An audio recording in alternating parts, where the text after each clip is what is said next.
side of the bed. Your last words in my head. You said it had to end. I wasn't ready then. If I could hold you one more night, I wouldn't try to change your mind. I'd just die there in that light, you and I. If this is over, let me say I loved you more than words could say. Even now, it won't fade, you and I.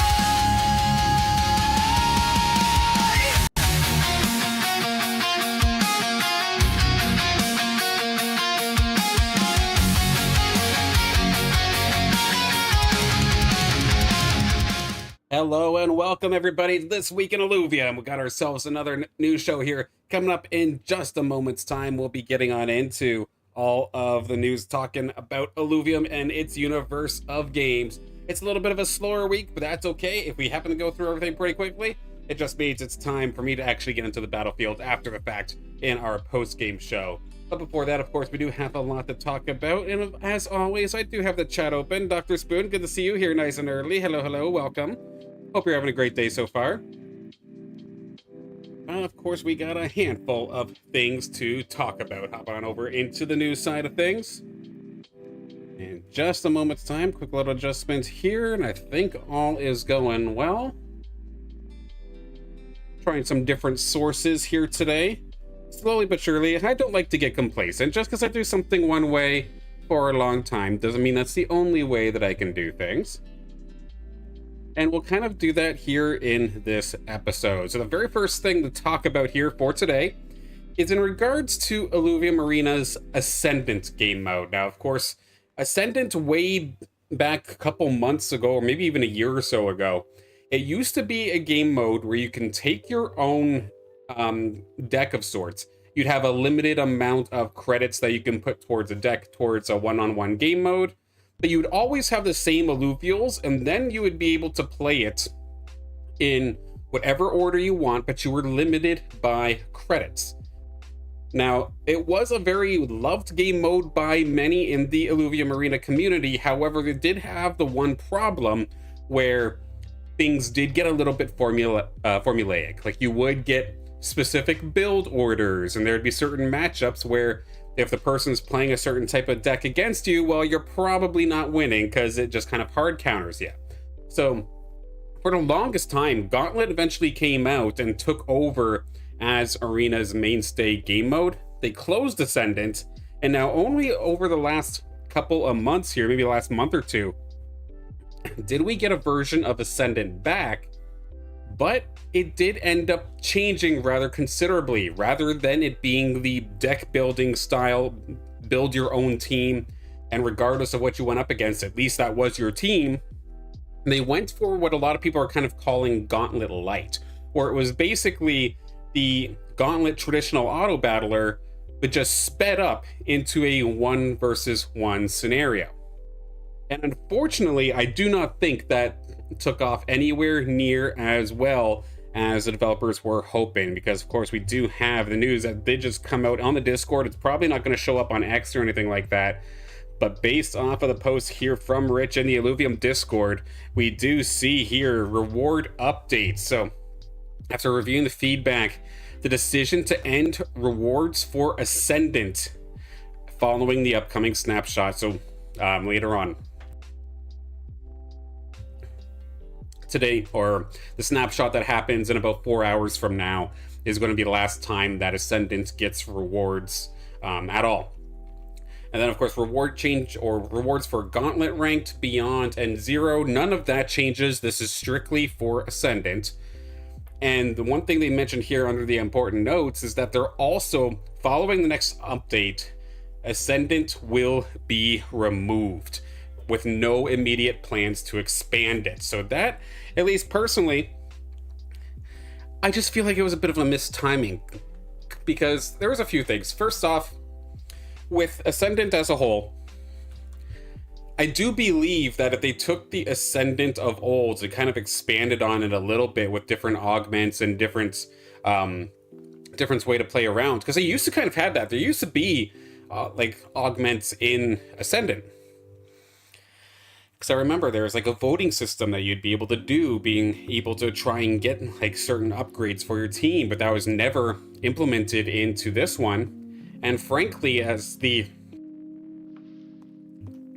player base currently in Illuvium, they either wanted a different version of the old deck builder, or I think they were just essentially set and content with Gauntlet, the 8-player free-for-all. Because, yeah, unfortunately, I do think Ascendant is, or I should say, never mind the unfortunately, but I think Ascendant as a standalone game mode, if it got expanded on a little bit with augments again, could have been good. But the problem is our, at least in my opinion, is the current way that we play Illuvium. Right now, we are always at the computer. If we're coming to play Illuvium on the computer, well, we're probably in it for the long haul. So a very quick game mode might not necessarily be what we were looking for.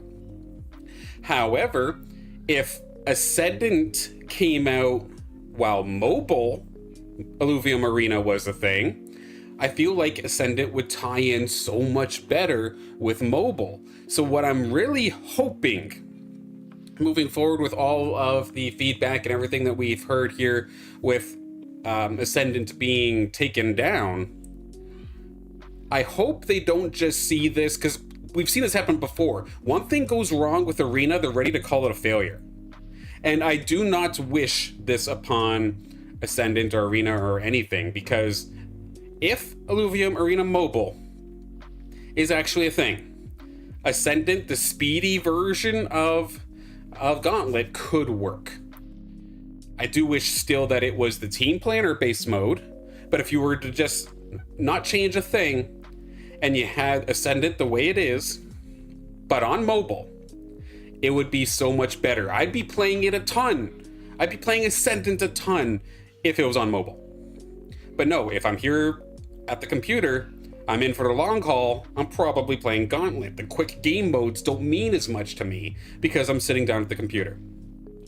So I am disheartened at the fact that Ascendant had to go this way, but at the same time, the rewards being given to Ascendant in its current state was an absolute waste, or is an absolute waste if they were to have continued it. Because, yeah, unfortunately, Gauntlet is the better game mode, especially given the spots that we're playing. And it is still very, I guess, plain, so to speak. If I wanted the experience I'd get from Ascendant, I'd have a better one with Gauntlet, so to speak. Especially, too, with trying to level up your Illuvials. It was basically impossible to do so in Ascendant. The very, very quick game modes. And let's be honest, the few people that were playing Ascendant are those really, die-hard leaderboard pushers. So even a middle-of-the-road player like myself, I'd go up there, I'd play Fox Spirit, for example. I'd play him once, I'd queue up again, get him again, just getting killed every single game. And that gets old real quick. Fox Spirit, you're the GOAT, but I mean, don't want to queue up against you every single time, so to speak. And it'd be like that if it wasn't Fox Spirit in particular, it's some sort of top-level player. And a lot of people were having that experience. I'd much rather queue up for Gauntlet, get 7th, instead of queuing up for Ascendant and lose every single time, if that makes sense. So it is heartbreaking to see again with the Discord post where Rich was saying that Ascendant's going to be removed. But I do hope, if there is still plans for Illuvium Arena Mobile, which I hope that there is. We haven't heard about it in a little while since the Town Hall week from a couple of months ago, where they had very, very briefly touched on the fact that mobile is still planned, but it's no longer the priority. It's like a handful of months out, maybe even 6 months out or something along those lines. So I hope that wasn't just a nice way of saying we're not actually doing it, please forget about it, but rather just we're pushing MMO, we're pushing Deathmatch. Arena is going to be coming out eventually, but just not yet. Which again, it comes with its all its own can of worms, of course, because it sounds like they're essentially 90% of the way to completing mobile, but then opted to change course, which is definitely a little painful. So Arena's kind of left in this half-baked state, but we'll have to take a look and see. I'm hopeful, again, that Ascendant can come back one day when mobile's out, but we have to actually get there first. And with so many other projects on the horizon, I'm not exactly sure when we'll touch on it again. But I definitely am happy that they gave it a shot. Just unfortunate that it didn't quite work out as intended. Arena Insight's going to be the next thing we take a look at, and for the last little bit I've been using Illuvida, and I'm going to change things up here today, not for any reason really in particular, just to spice things up a little bit, but we are going to take a look at the Ratty data for this one in just a moment's time. Let me flip that over, there we go. Try doing our Arena Insights from a different perspective, as this one here, we can see since the patch on March 23rd, this has been essentially what we can expect in terms of what teams are winning, with Frost overwhelmingly taking the lead here alongside Magma Aegis as well. But you do see a couple of other team compositions coming on through. This is definitely way better than the Rogue Dust Revenant stuff that we've had to do in the previous patch, but this time it is being a little bit still dominated by rogues one way or another, but a little bit different. Galewind's bow went from basically the least used weapon to now the most used and the highest win rate weapon. The kind of team comps that we're seeing here with this are the Frost Slayer kind of compositions. We've been seeing, if there's one pattern that I'm seeing so far in the arena from my games and then from the data here, it's the fact that Vanguard and the Polar Bear in particular, so the Jotun, are both extremely powerful right now, and the fact that they synergize together just makes it that much more insane, with Frost Slayer being the way it ends up going here. You pick up the Galewind bow and then you pair it up with your slashing, for example, and all of a sudden you get that attack speed slow, you get that shield, and you're popping off with your slashing or with your Jotun, depending on what you build as well. We do see the Seer showing up here as well. So not only do you have Slayer with Frost, but you also have Behemoth, and you could even get 3 Behemoth if you do opt to switch what you're binding to with the Galewind bow in particular. And same thing here with the Arrow Edge, but being able to turn your Ranger into a Behemoth. So that's just so much healing, so much stunning at the exact same time. And right now, what a lot of people seem to be doing is taking, say, Jotun, for example, or even Slashing. It works with either of them, but you just stack the Restorating Impact reactors on them. So every single time they get an elimination, they get tankier and they heal a bunch. When it's just one Restorating Impact reactor, it behaves as it should in theory, where yes, they're sustaining, but it's not impossible. You get 2 or more, that is trouble. And I know personally, regardless of what team composition I tend to go for, I cannot breach the Jotun if it has multiple Restorating Impact reactors. And I think I have a little bit more success trying to take out a Slashing, but even still, it is very difficult if the player is positioning correctly. So a very, very tough squad to have to go through, and you can even see with the amount of weapons available to potentially make this happen with, that it's just so difficult, and a few different alternatives as well. Phosphorus as well being a fantastic addition to that team for a little bit of bunker busting as well. But then the team kind of showing up in second here are Magma-based Aegis teams, and not necessarily like Scions, so to speak, but what it's looking like, lots of Scoriox being involved in this one. You get Blasonite to buff it up, and essentially just hope that these fighters or these rogues just dive on into you, and you have that supercharged Aegis carry, which I imagine in this instance is probably going over to the Scoriox or maybe even the Seer, depending on what kind of team comp you're going for. I imagine it's got to be the Scoriox, but I very well could be wrong. Dust Revenant, it is still good.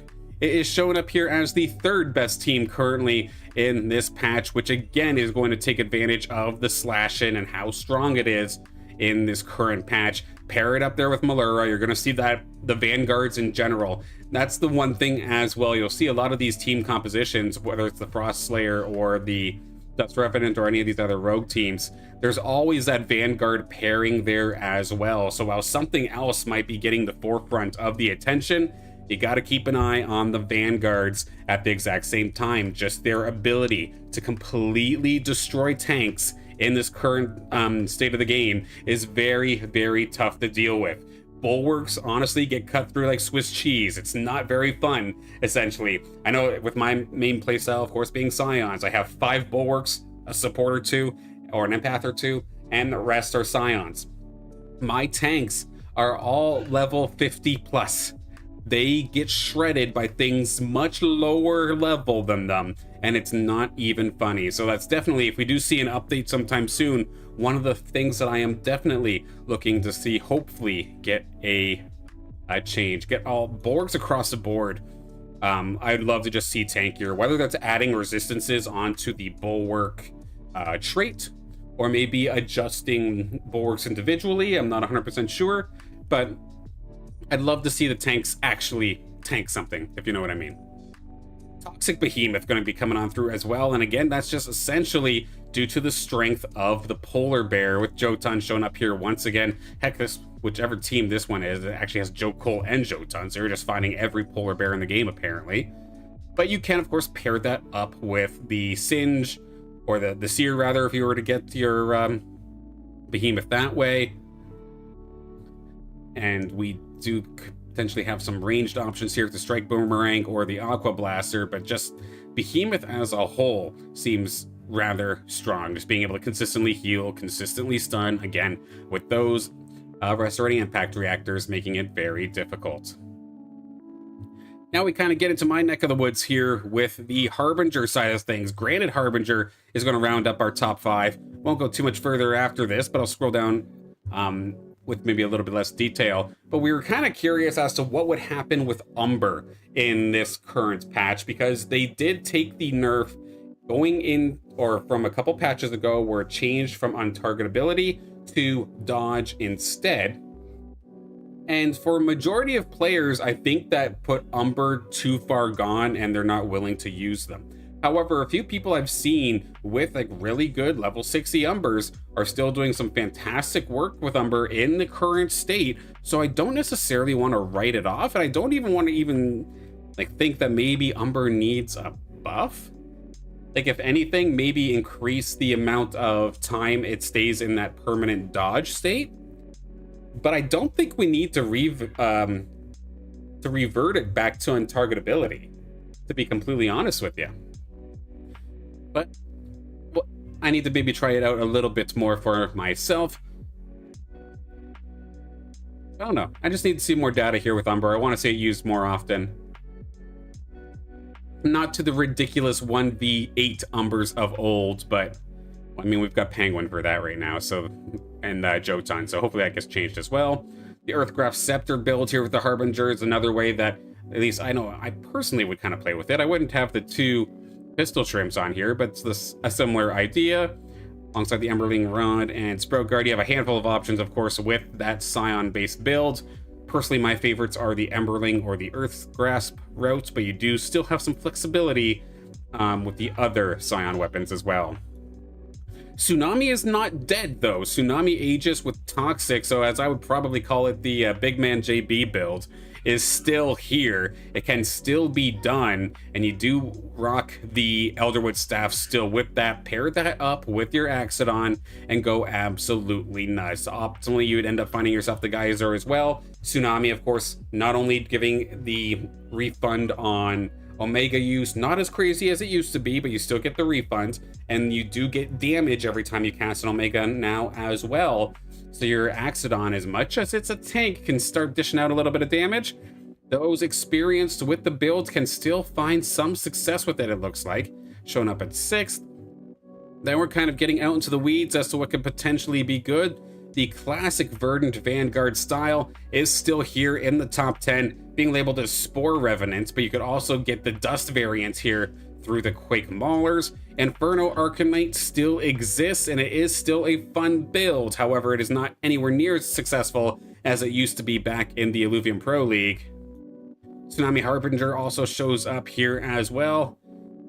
Another way of potentially doing what I was calling the Big Man JB build, focusing around your Axodon. Could definitely get it to work that way. And last but not least, here for the top 10, it's just Frost Revenant, which is another spin on a Penguin and Polar Bear team.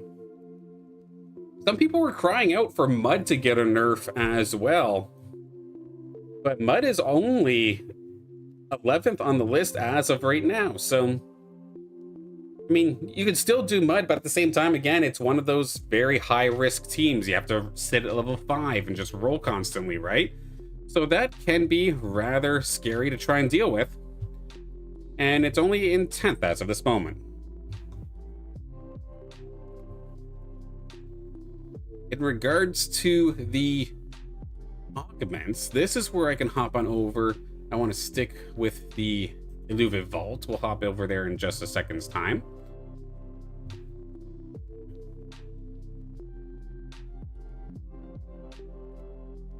Was a little bit slow on the gun, it looks like.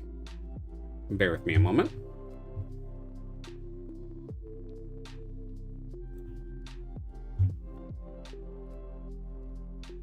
Okay, we'll hop over to the Illuvium Vault side of things here, right now. Okay, in terms of the augments that are going nuts, you heard me referencing the Restorating Impact Reactor for the last little bit, and with the Jotun, with the Slash, and essentially just stacking 2 or more of these things, there's no doubt that is why it's so far up there. Nearly 1 completed in every single game, while also being high up there on the overall win percentage. That is kind of crazy. We're going to see the Phase Breaker right behind it as well. The two, basically the safety, the sustain or the emergency button kind of augments with the Brawler type of augments, essentially critical for whether it be Aegis builds, which seem to be pretty good right now, or the Slayer based Polar Bear or Penguin builds that we are seeing. Both of these augments are absolutely crazy. The craziest stuff that I had seen is where a Slashin or a Jotun has 2 Restorating Impact Reactors and 1 Phase Breaker. There's nothing you can do up against those Illuvials when that situation happens. Just too safe and you can't actually break it. So yeah, hopefully Jotun and Slashin get dealt with at some point sometime soon. With these other augments that we see here, the Resonating Pulse Reactor, Hyper Force, Charge Force, these are all things that you would also throw onto your Slashin and Jotun, so no surprise there. The only thing that we'd see kind of getting put onto, say, like a Scion, for example, or something a little bit more Omega power based, would be the Synchronizing Pulse Reactor or the Amplifying one, and that's only 7th and 10th respectively on the list here. So a little bit of domination once again here in the Illuvium Arena, but it is nowhere near as bad as Dust Revenant from the past patch. So while it's still not perfect, the fact that the Illuvium team is still completely dedicated to putting out these balance patches every 2 weeks, and they had even in the Discord, I think I have it popped up here, they had specifically made a post in the feedback section. See if I can pop that open here in just a moment's time. In regards to getting some arena balance stuff figured out prior to what could potentially be a tournament coming up in the near future. Of course, technically we're due for one, and I'll go over more of that in a moment here. Apologies if you hear the kids screaming like crazy here today. No idea what's going on there, but definitely a little bit rough here today, apparently. My apologies. Yeah, so when we did have the town hall week about a month or 2 ago, we did have the shout out in the Beyond section where there was going to be an Illuvium, of course, the Illuvium Beyond Wave 5. That's already out. That's already in progress. You can still get Wave 5 as of this moment. But as a part of that, there is supposed to be a partner announced sometime in April. We just got into April, so hopefully sometime soon.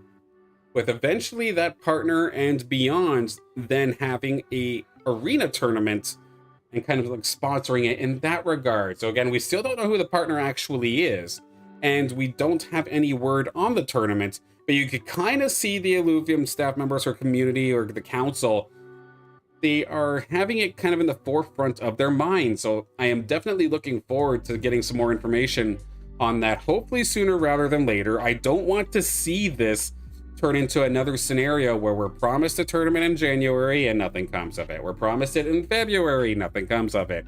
We're promised, no, never mind, it's going to be in March. Yeah, we don't hear about it either.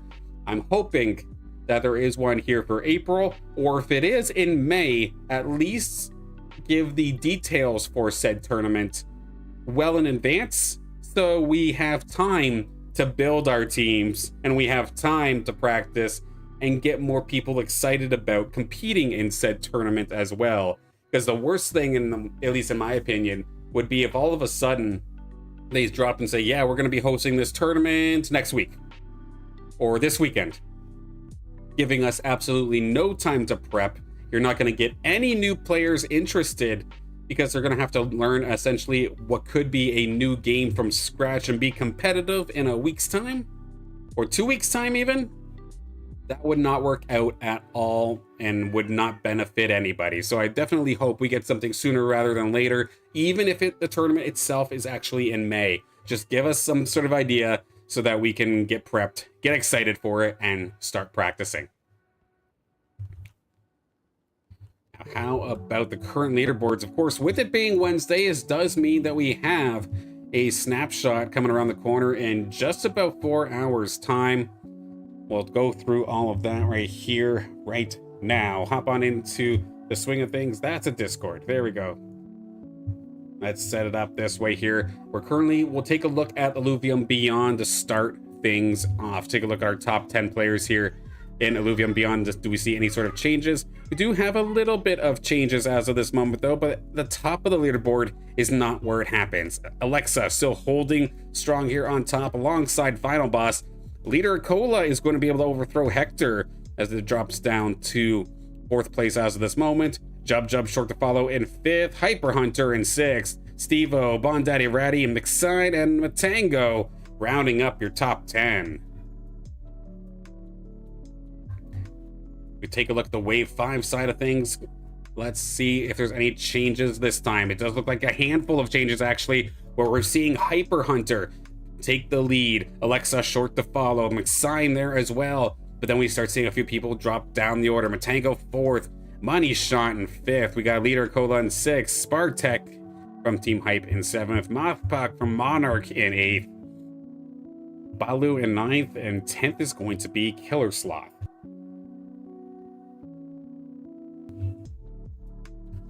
Of course, taking a look at the chat side of things here, absolutely agree. Don't need to tell who the collab is, just what the system is. Yeah, honestly, even that could work as well. Like, if you're still not completely ready to reveal the partner themselves, let's at least understand what the tournament is. Maybe how do we get into the tournament? Because based off of the information that was given in the town hall, it did sound like the way to get into the tournament would be a little bit different than what we would normally expect. Like, for example, we still don't know, is this a one-day thing? Or is this across multiple weeks? We don't know, is this a sit and go? How does this exactly work? It sounds like there's going to be the need for a battle board of sorts as a ticket.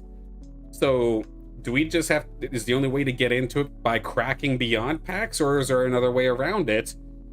And again, what is the partner itself? But we don't know any of that yet, so I hope sooner rather than later we get at least a little bit of information based off of at least the format of the event, and preferably a date as well. G-Hamster, hello. Squawk, hello. Hope you're both having fantastic days. Grind and rank today. I was on for a little bit earlier. Got eaten alive by a couple of polar bears, but who isn't, to say the least. Speaking of Gauntlet, let's take a look at this current leaderboard. Axel from Apex is leading the charge as of this moment, with Sir Dexter and Dr. Spoon winding up our podium And then we do have Androa, who's been on an absolute grind as well. Aflunk, I haven't run into Aflunk too often, but apparently they are on an absolute roll. Badul is there as well. Coyote Hype, who just got that awesome Hollow Ramphy from the House League pricing. That was kind of exciting there for Coyote Hype. They had pinged me in Discord after the fact as well, showing that they were using it in battle. That's what I love to see. Awesome. Karuzawa, that used to be Carl from Phantom, if I recall correctly. They've moved into the top 10. Bon Daddy Ratty currently in 9th, but I think they've just been overall playing a little bit less this week. But of course, nothing wrong with that, but they still hold a top 10 spot. Then breaking into the top 10, it's going to be Tank the Bank, making it on in there with Kirito, Dragnyan, Zyfet. Let me make sure I pronounce that properly this way. I've been unfortunately butchering their tag over the last little bit. I apologize big time, but making 13th. With Thanatos and Nuts rounding up our top 15. Bring it on, little hamster. There we go. And then for Ascendant, for the last time, of course, with the Ascendant rewards going to be going away, we do see Fox Spirit, who's essentially just been grinding non-stop. You can see they've been dominating the leaderboards, or dominating the game mode in general. They queue up, they win. If they could actually find a game, they win, basically. They hardly ever get taken out, so they will be the winner alongside Wolverine, Axel, Kirito, Squawk, Zyfet. We do have Furies, DMTG Hype, Goofy Rampfire, and Nuts rounding up our top 10. Our final snapshot here for Ascendant ranked before those Ascendant rewards do go offline. Last but not least, for Illuvium Zero, this is your reminder: burn the fuel if you want to before the snapshot happening in just under 4 hours from now. Teresa leading the charge currently with Test, Jub, Jackie Tio, 1725, Beezer, Blaze Leclerc going to be there as well. Winks, Finn and Willow, and Blue going to round things up there. That's in regards to the leaderboards, but how about top sales? We didn't have this segment for a little while, because of course the Illuvium Illuvidex did used to have a section that you can go to see top sales for the last like 7 days or so, and it was a fun topic. I love to do it every single week, but unfortunately, since the ZK EVM migration, that feature has no longer been a thing. You can't actually search for that anymore. Illuvidex doesn't have it. But again, big thank you to Bon Daddy Ratty once again here by adding the not just the recent sales feature, but even just, I think it was yesterday, I had mentioned that like, hey, I see you've got recent sales, but can you sort by top sales of a certain time period?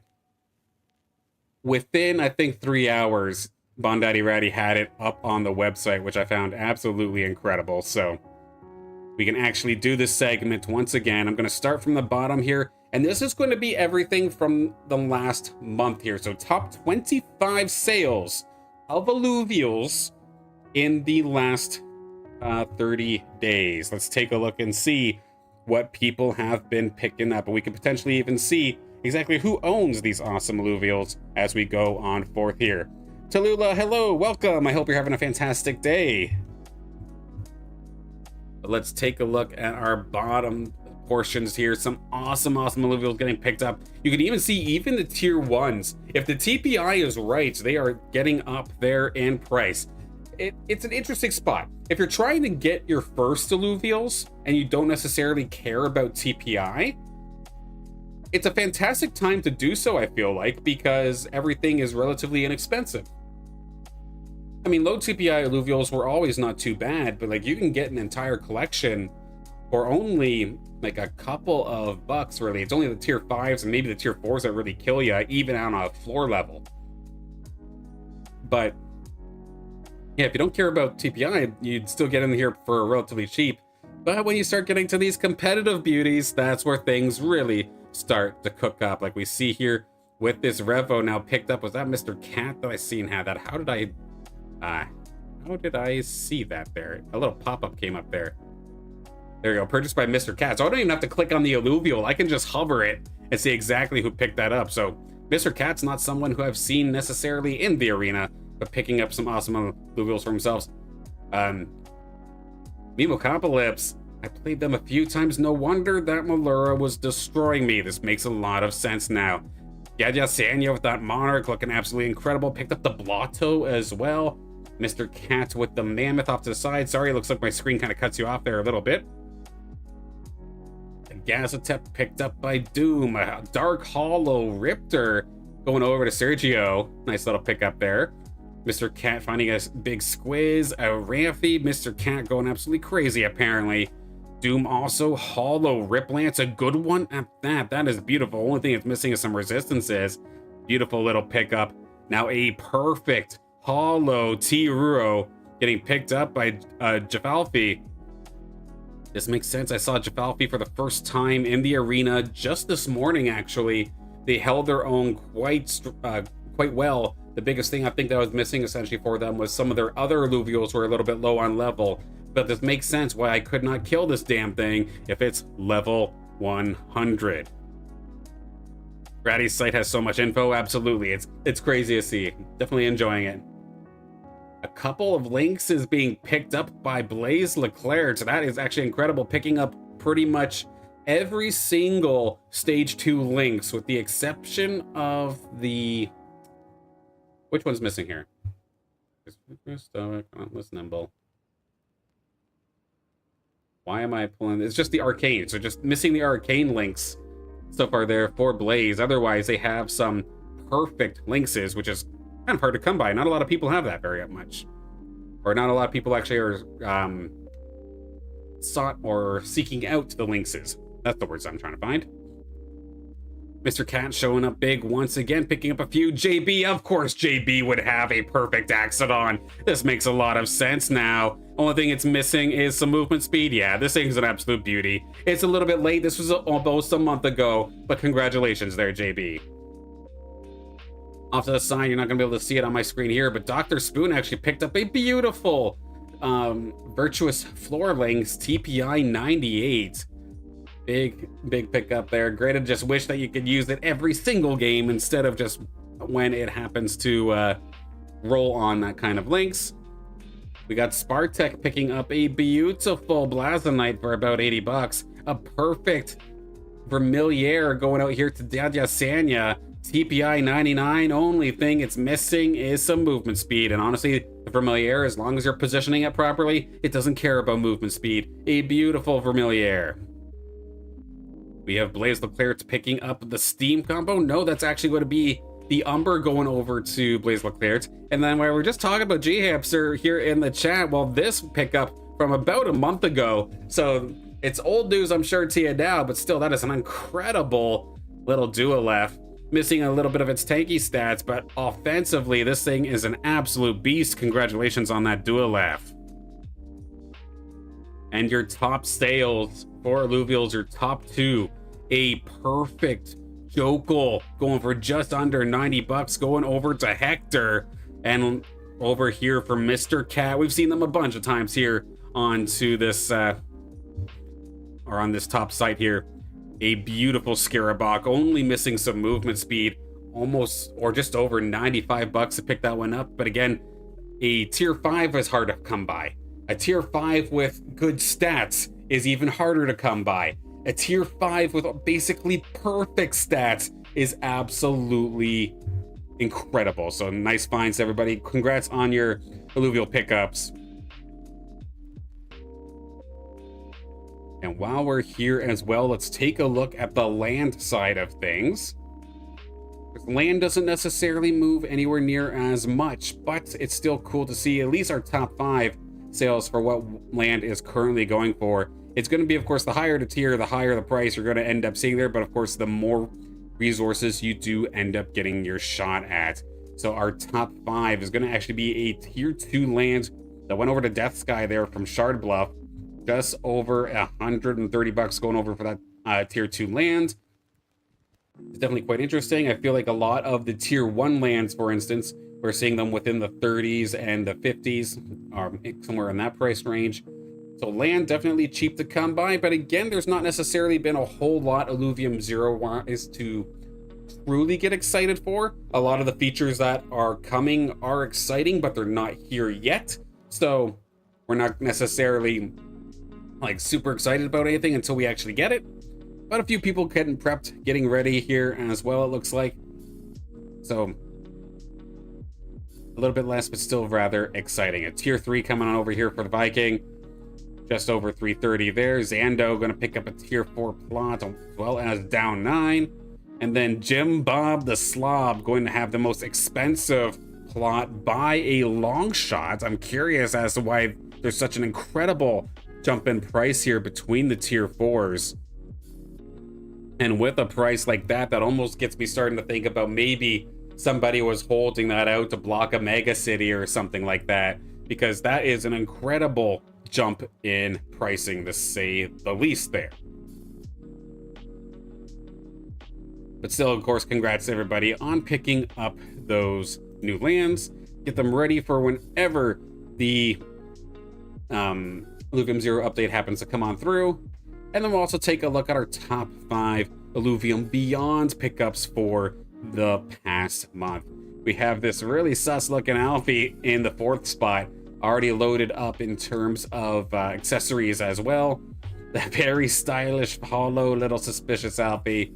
A Titanor just by itself, not actually accessorized at all, but yet still going to break into the 350 mark. That's actually kind of crazy. The doped up Titanor here as well, breaking into the high 500s, 571 going on over there for that Titanor.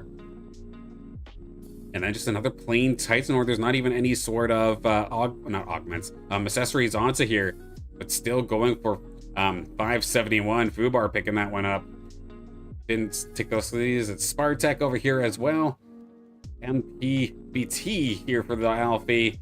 And then Woods going to pick up the Titanor. So Titanor is just 3 out of 5 here in the top 5. But how about this beautiful Rampfire coming on through here for Leandro? Nice little pickup as well. Going to break into the 600s with that one. Again, tier 5. Hard to find. You got the stage 3. You got the Rampfire. And it's hollow on top of that. Beautiful little pickup there for Leandro. And congrats to everybody for picking up some awesome Illuvatars.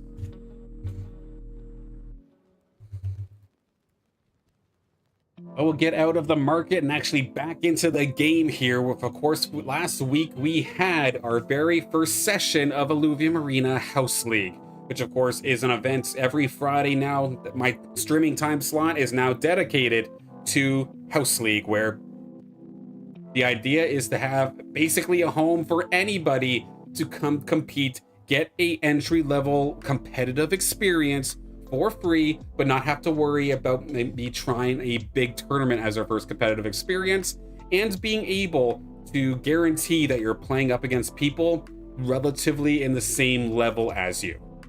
So, we have, of course, the 3 leagues, with the Caribou Cup being the league for our newcomers, whether you have no Illuvials at all or only just a couple. All of you get to compete against each other there. The Lynx League, where you have a handful of Illuvials. Maybe you've leveled a couple of them up a little bit, but you're nowhere near a maxed out collection. And then, of course, the Monarch Masters, where we do have our top level and our tournament level players with the craziest of collections getting to compete.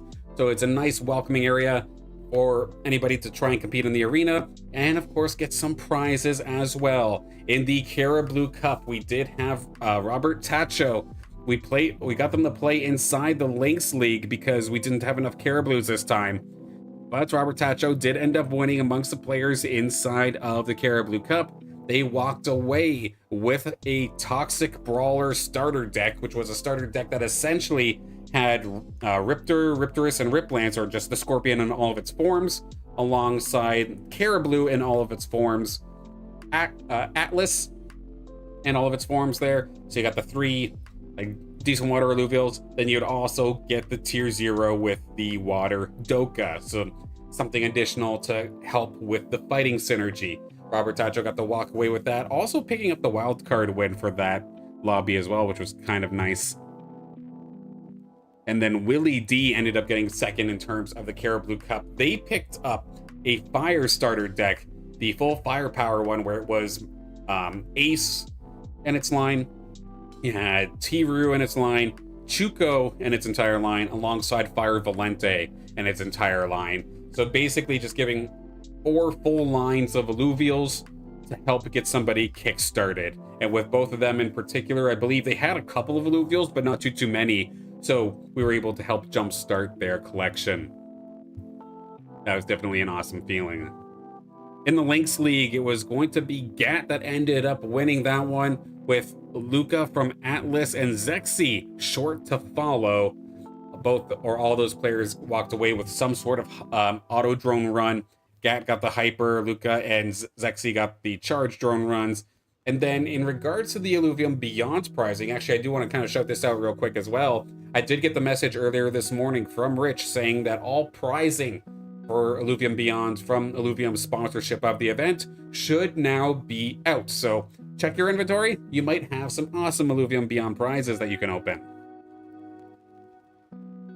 For our Monarch Masters, we were blessed enough to have 2 full lobbies right off the rip, and we tried something a little bit different this time. Rather than doing some sort of snake draft style to make it so that both lobbies were even, I instead had one lobby that was extremely tough with the top 8 players, and then another lobby right below with the bottom 8 players, just aiming to see who the what kind of close battles we could get. And for both lobbies, we absolutely had some awesome, close, fantastic battles. For the first seed, or the first lobby, the tough one, that was won by none other than Dr. Spoon. Ended up taking that one, but short to follow, kind of the little bit of an upset in regards to their seeding position based off the collection power, but still finding an awesome run was Deno Hype.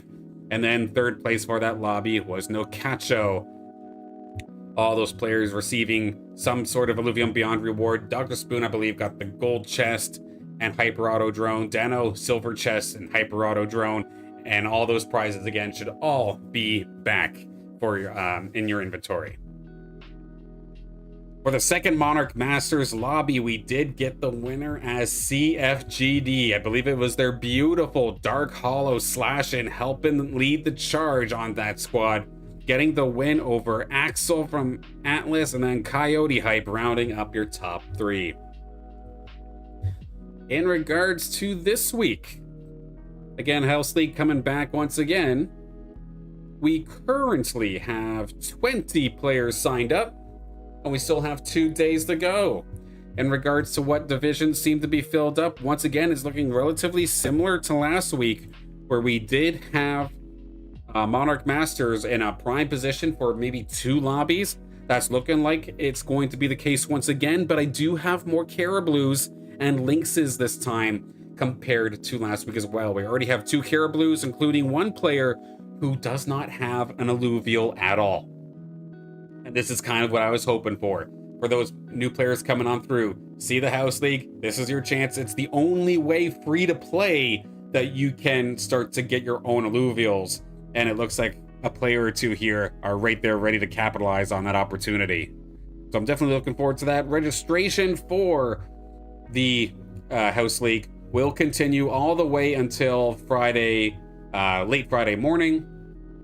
I'll close it maybe about an hour or so before the actual event starts, get everybody all seated up, and then get everybody notified on the Discord as best as possible, as long as Mozart, the mod bot, doesn't shoot me down for pinging too many people too quickly.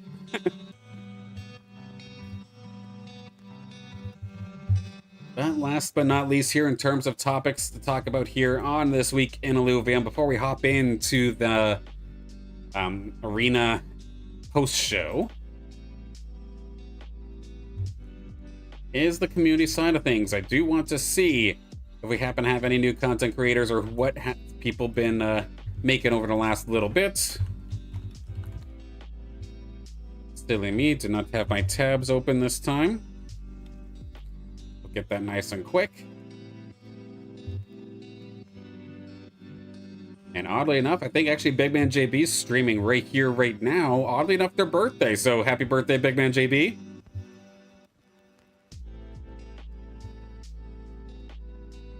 Quickly gonna find it in just a second's time here.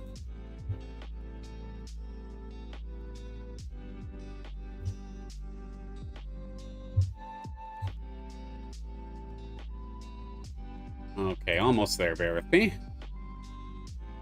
Videos from this week. Okay, there we go. On the Twitch side of things, we have a couple of different people actually showing up here. So Big Man JB is currently streaming as well. I hopped over to the live side of things. There they are. So make sure you give them a follow as well. But in regards to past streams, we're seeing the German Hammers. The first time I've seen them in the Illuvium section. And it looks like they're kind of getting their plots built up for some Illuvium Zero gameplay. So looking forward to potentially, if they're calling for help, maybe we can go over there and give them a hand. But it looks like they're well underway, and just from a brief glimpse that I'm seeing over here, they seem rather organized, so that's a fantastic start for them.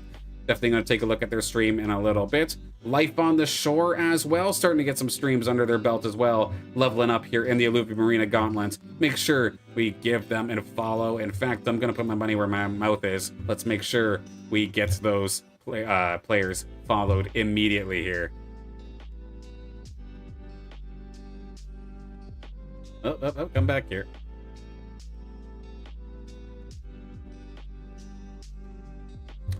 There's one.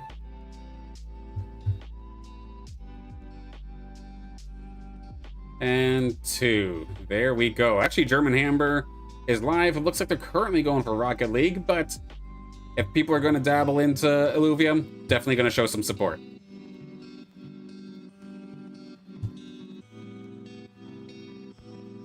Played in the tournament last week. Thank you for competing. I hope you had a fantastic time. Do I need to register again? Yes, absolutely. I'm going to be making it so the same form that you clicked before, just got to fill it out one more time. I'm still working with people to try and have something a little bit easier than just filling out a Google form over and over again.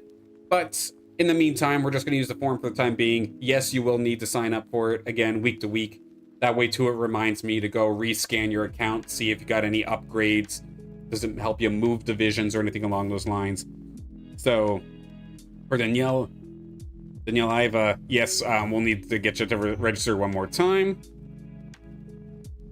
Axe Billionaire, hello. Hope you're having a fantastic day. Your luck in auto drone runs has been absolutely incredible. I wish I had it pulled up, but that was some incredible tier 5s with high TPI that we saw you posting on Discord about. That was incredible. Congratulations on those Illuvials.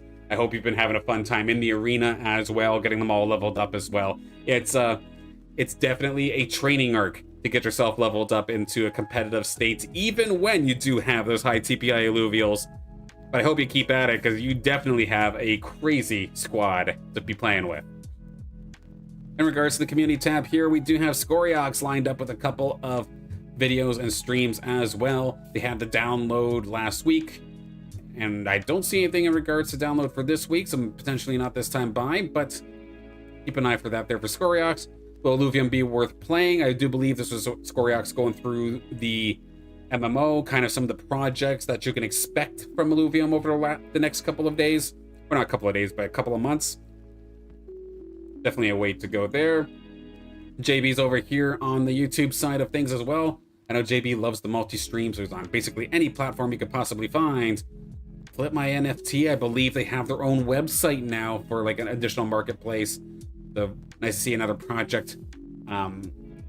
They're built there by Flip My NFT. My QAnon still going there about 8 days ago. They're on that stream, but that's okay. Continuing their Illuvium Arena PvP grind. And I'll tell you what, we got Crypto Quick Chat here as well. The fact that I scrolled this far and I haven't seen somebody posting some nonchalant video about a damn crypto token, we're healing. We're improving. People are coming out here, they're making content. It's not just crap about a token. We actually have content now, and it's awesome seeing more of you stepping up, making your own content, even if it's just streaming your own gameplay with music on. It's about the game and not a damn token, and that has always been a big goal of mine. All of the content that I make, I don't give a crap about the Web3 or crypto side of things. I care about the game. If there is a Web3 bonus or there is a token bonus there, okay, sure, that's fine. That's great, but that's not my focus.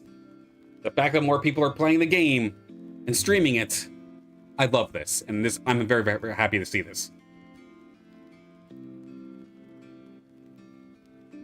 I guess I'm learning the game more and more, how the game works. Came from zero knowledge and never played but like it.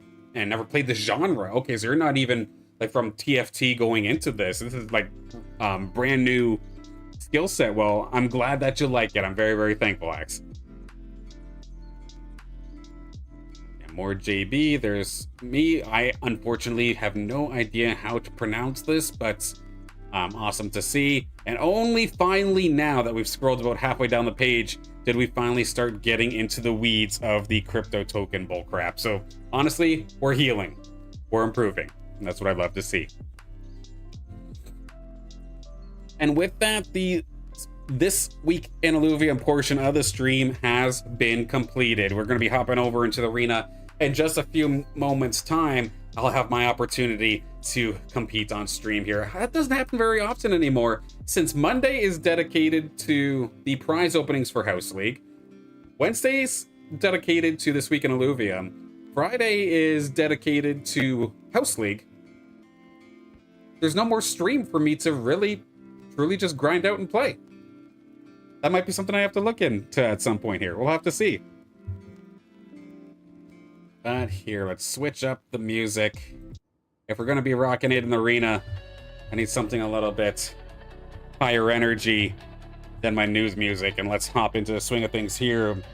One thing I'm trying out for the first time, as you can see, I kind of broke it already. I have a chat window with me here.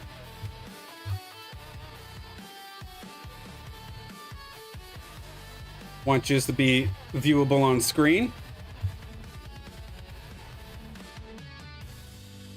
Let's see if I can slightly fix that. Your power is too overwhelming. You cannot be contained. There we go. There goes some gameplay you can watch. Oh yeah, there we go. I'm glad this works out. Now, I'm not sure what kind of play style that you've been favoring, Axe. But I know, at least personally, I play basically one of two ways. Either I play the Scions, so your spellcasters, or I play Aegis, where I'm essentially supercharging a single unit to be my hyper carry, with the rest of the team trying their damnedest to protect it. That's kind of my two ways of playing. I don't necessarily get to go in there deciding what I want to play, because the weapon and the augments I get also kind of tailor my decision making. But yeah, there we go. I get to play a little bit here. I'm excited. It's been a while since I got to play on stream. I'm thankful I have a brief moment, and basically every morning, maybe about an hour and a half, I get to hop on and do my workout of sorts, get my Illuvial workout in for the day. But stream time has been much harder to find as of lately. And let's take a look and see who we got into this lobby. Akabono, Wally, CHR, a newcomer that we just started seeing, or at least personally I just started seeing just this morning actually. And they already have a couple of Illuvials for themselves. We got Bushman Kush, Squawk, Axel, Kirito Hype. And as always, I have absolutely no problem if you have the stream open while you're in the game up against me. We're just hanging out here. And if anything, if you know what I'm doing, it just means that I have to do a better job of playing around that. And this is what I love to see. A 7 out of 8 lobby. Nearly completely full. That's what I love to see. Silver Bushman, been testing myself. All right, that's what I like to see, or like to hear.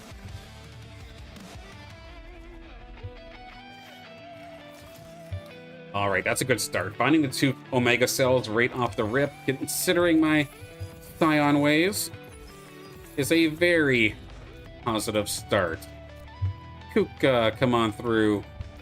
Which one of these are my good one? Is it my hollow one? My hollow one. Let's use the hollow one. Just listening and playing another game at the same time? Hell yeah, that works too. Absolutely. And there we go. That's actually awesome. That's a lot of Omega cells starting things off, and I'm finding the Arcane Omega Reactor. This thing, one of my favorites, just being able to gain more Omega power as the fight goes on. If I can eventually get to the point where I have the Invoker status as well, turning my Scion into a late game Dynamite, that would be absolutely beautiful. But we have to get there first. Kirito already finding the arcane links. That's a little bit scary. I need to spread out for that. Yeah, this is actually kind of awkward. I need to do something like this if I want any chance at all. That links, of course, massive straight line AoE. So my original positioning would have made it so that links hit every single one of my Illuvials, but in turn, the Rogue, the Valente, as well as the Ranger are going to be able to absolutely swarm me. So Kirito, given the fact that they got that link so damn fast, actually a beautiful setup. Okay, I've got a couple of options. Let's take a look. I hit tab while this window is open and I can still see faint, but in the background I can see exactly what everybody is picking up weapon-wise. Kirito has the Scion weapon. It's going to really scare me away from potentially going for Scion. And due to flexibility, I think the Empath Staff might be the way to go, because this does allow me to be okay if I wanted to go for Scion still. But in a worst case scenario, and I have to switch up and maybe do Aegis instead, I can do that too, so I'm alright with that. My positioning here versus Axel is absolutely abysmal, though. He should be able to absolutely destroy me. And good damage onto the links, but the double links is, yeah, especially if you happen to have linkses, they're so good early. Like, granted, yes, they're not giving you any sort of synergy, but they're just so powerful. It's the perfect little pause button on building your team composition.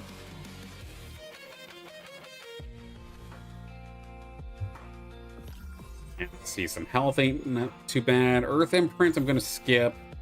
Resonant Bond's not been doing very good, at least based off the Ratty data, so I'm not going to go for that. If I wanted to go for a Magma variant, maybe I can do something like that. I think just to be safe, I'm going to go for health. Let's build the tank line, get the links on board. CHRs who we're going up against next. And here's a scary thing. A couple of their Illuvials are low, but there are also a couple that are way higher than the others. So while their Ranger level, you can see their Ranger level is only 3, but they do have some Illuvials. They do have some sneaky killers. I still cannot sleep on my opponents. There's the Archie. Okay. Now this is the perfect stalling kind of setup now. So I have my thing over here, put the Ranger somewhat close to it. Get my 2 Lynxes on board. Do that so we now have Burdened Aegis. Give you some HP. I should have backed up my Lynxes ever so slightly. I don't think they're going to go into the right spot, unfortunately. It was a little bit too slow. Optimally, I'd have the Lynxes not being the ones tanking first. But thankfully, my Lynxes are not too shabby, and I think I've got the level advantage. Yeah, on Akabono, I do have the level advantage rather considerably. So this is an instance where levels definitely bailed me out there. My positioning, just as is, should not have won that fight. But having that extra flexibility due to the levels going to pay off quite nicely this time. I am not going to level up to the next links. I am going to instead pick up this Riptor. And I get to start making some decisions. It's around level 5 where I start to really focus in on what my team comp will actually end up being. Especially now that we have a mixture of multiple augments here. Gonna level up to 5. And now I need a few things. I need my tank line and my Archos. I'm gonna keep myself at 70 credits. And there we go. That is not too shabby at all. We're going to get Caribou up here. Let's trade the Scion, or not the Scion, the Fleesh out. And let's see. I'm not going to get the augment that I wanted for the Brawler augment. Up against Bushman Kush now.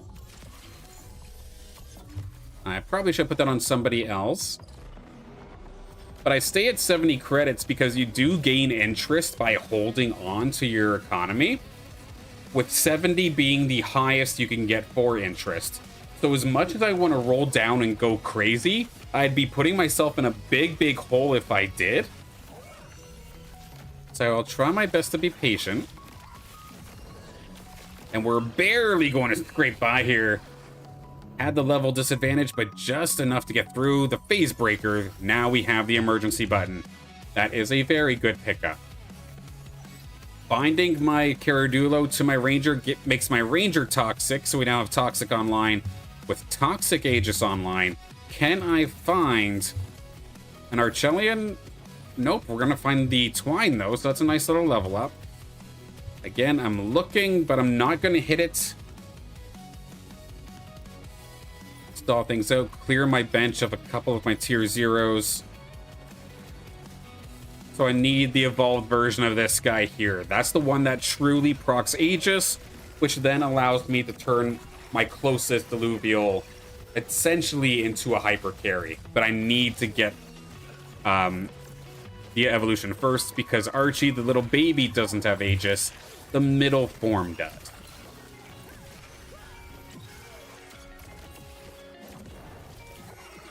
Now, Wally was the one bot here in the lobby, so I'm going to be happy to take that one down nice and quick here. Going to take a look and see who else has an Archos. It's just Wally, so I shouldn't be having a hard time to get there. Finding the Adorito, the tier 5's kind of crazy. We're going to put that on the field pretty well immediately. In fact, maybe it's enough here for both of my Lynxes. Let's get our tank line all situated. Good time going up against Squawk right now. And there's another Kling. Having a really hard time finding this Archos. Now we finally find it, so there we go. Now I stayed at level 5 because the best chance to hit tier 1s is at level 5. You can go up to 6 and still have a 40% chance. But I was really pushing to try and get it. But because of that, I am going to fall behind anybody who is actually leveling. Like, say, Squawk here, level 7 compared to my level 5. They will absolutely swarm me down, making it very difficult. Let's see. Sell the Lynxes, actually. I'm all done with these. And then I'm just constantly hitting tab to peek on over to the screen. I want to make sure the hyper carry that I end up picking up is not contested if possible. Alderwood Staff. Do I want the Piercing Thorns or the additional shield? Do I want the reroll potentially? Considering this is... Axel knows exactly what I'm doing, doesn't he? That's unfortunate. Considering the close battle nature of this team... No, let's just go for shield. We'll go for the shield. I will level up. Let's get Archos online. Get just situated. It's going to be the Scorpion that I'm going to try and boost up. So the closest Illuvial to my Aegis unit. So that's my Ranger and my Archos. The closest thing to each of them is the Riptor.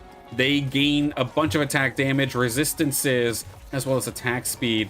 Basically turning it into a little carry. But again, I'm still low on level. I don't have Riptor leveled up. It's a tier 3, so trying to find it at level 5 is difficult. So I'm actually going to be in a world of hurt here for this next little bit until I can at least get Riptorus. But like I was pointing out a little bit earlier, if I pull up the side here while this battle's going on, Riptorus has also been picked up by not just Axel, but Bushman Kush as well. So if I wanted to hard commit onto a Rip Lance, with more people picking up the Riptors, it might not actually be a good choice, putting me in a very rough spot.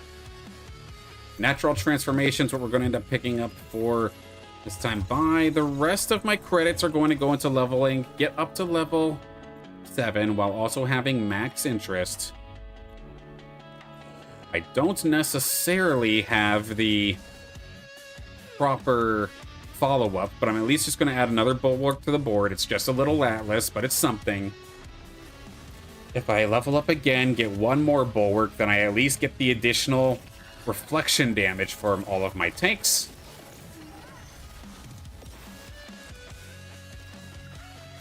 Axe, I'm very thankful. I'm glad I could help. Okay, there we go. Leveling up, getting the crunk. That is awesome. If I can maybe find another. I don't see too many other crunks. It's just Wally the bot that has it. Brawler crate, that is another phase breaker, eh?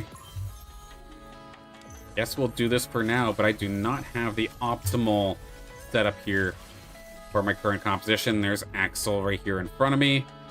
I think I'm just going to go put some into levels. I'm not going to be able to level just yet. Try to stay away from the little foe. This little fellow over here. This is rough. Like, yes, I have Aegis. Yes, I have a supercharged Illuvial, but it's just a little baby. I don't care how many Illuvials I put towards this Riptor to try and supercharge it, with it just being the little baby. It's going to be at a disadvantage big time. It's a much closer fight than I was expecting. I still have the shields, but again, this is where it's beautiful to have that Riptorus. You have that Fernite. I will absolutely lose this, and I have to start sweating. This is a rough spot to be in. 50 HP, basically.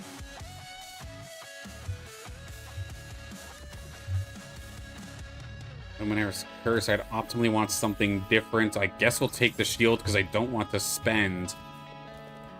DHR also has a Riptor, so yeah, so many people have gone for Riptor, it's not even funny. I'm gonna put you on here for a second. Let's go Tank Augment. Let's do the reflection damage with that. Throw that on over to the Heady. But I need to find some sort of carry at this point here. We'll trade the Atlas for the Flare. There's a couple of my Scions, but Scions don't really make for great Aegis pairs. I can try to see if maybe I get lucky and kill off CHR. Not this round, but maybe the next round.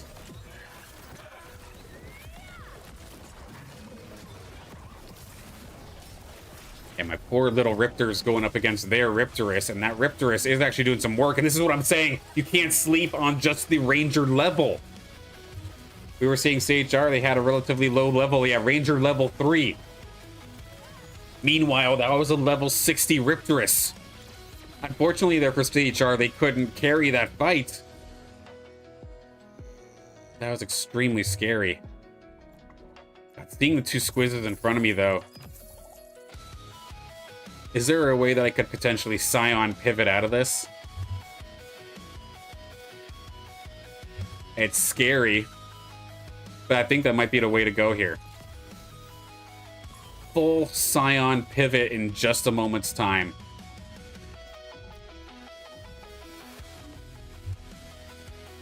It's the only way that I think I could save myself in this situation. All of my Aegis units that I would want to go for seem to be rather contested. And we'll see. If I could survive 3 rounds, there is a PvP round that does give you a weapon amplifier that also gives you the option to switch weapons. Maybe I could find my Emberling Rod or something there instead.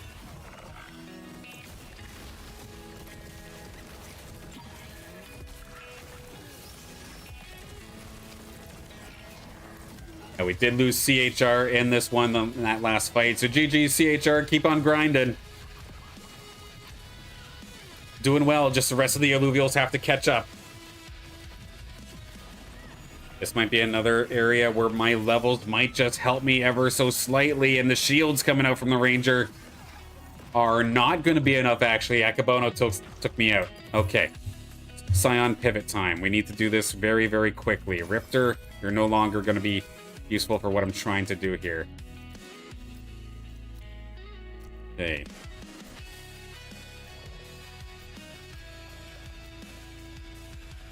Something along these lines.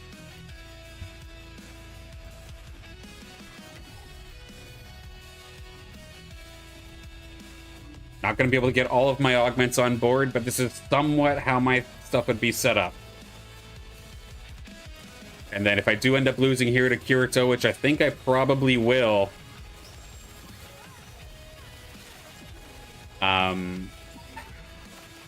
I'll have one turn basically to just try and roll down and replace everything, because look at this, getting absolutely manhandled here by Kirito Hype.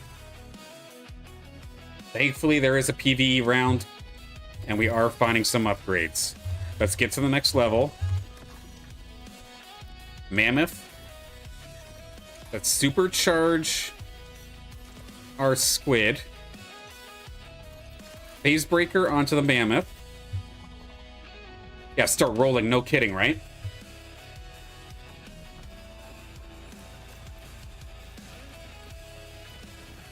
Where to go from here? So I'm still a bulwark away from getting the reflection. I have one too many scions.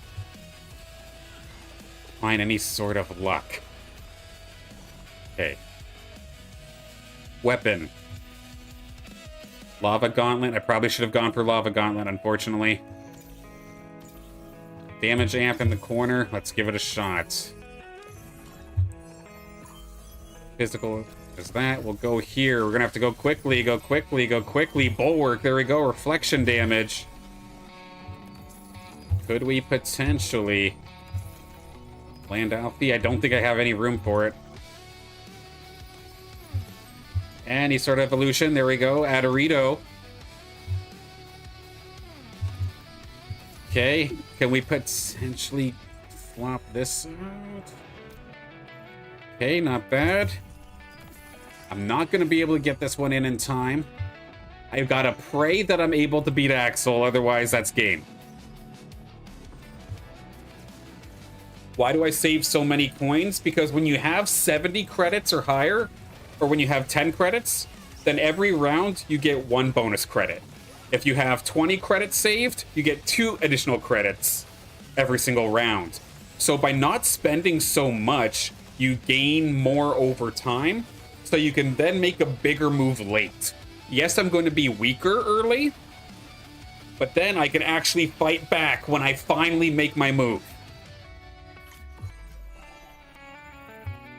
Physical resistance, no. Bulwark imprints, no. Combat rhythm, maybe. Combat rhythm, okay, sure, let's go.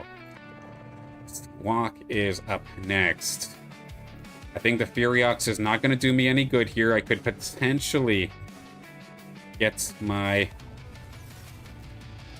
Alfie into this one. Put the shield onto you there. Can I somehow, in my last-ditch effort, maybe find another squiz? It is not looking like it. I got completely skunked right until the very end. One squid away. There we go. A Fisto has made it here, giving me Invoker in the last possible moment. Squawk is the lobby leader, so this is kind of scary. What do they even have cooking as of right now? This is a full Rogue Vanguard team. Rampy to the size, or up to the skies, can suck on my shields. You're not going to breach anything like that. But look at that Umber. That scary doggo doing exactly what it does best. It is going to absolutely chew me alive. And that is going to be the end of my run, I believe, there. Unless maybe I have one more shot. 2 HP going up against Akabono. Whoever wins this is probably going to be in the positive. Is there anything I can do different with this squad here? I mean, given I don't have 5 Scions, means I'm probably going to get cooked by the Fur Knight. Swap it up like this, so it's going to be Adorito taking the Fur Knight shot instead. But I don't think there's anything that I can immediately roll for that would save me here. So yeah, if you're able to get to 70 coins, that's the maximum bonus, because you get 7 additional coins per round. And the longer that you can do that, you're just going to get further ahead economy-wise. However, again, by not rolling and not spending, you are risking losses. And that's what happened to me very, very badly. But maybe we'll be able to pull it into at least a top 4. If we could somehow take care of Akabono, I still need another shock. A couple more shots here. Good on the Mammoth for some decent AoE damage, but now my tanks are gone. It's up to the squishies. Aphisto, there's 2. There we go. Aphisto's going to keep me in the game. Keep me in the top 4. We are barely going to be in the positives here for this one. I think this is basically where the road ends, though. I just saw Axel's polar bear stare me in the face, and now I'm scared. So let's get everybody back into a bunker scenario. Krunk, try your damnedest to block the bear. I don't have granite, so I'm not going to be able to tank really any of these fighters. I imagine this is just going to eat me alive. I have nothing that I can roll for to make any difference here. So we're just going to accept my fate in probably a moment's time. This damn polar bear with the double defensive augments.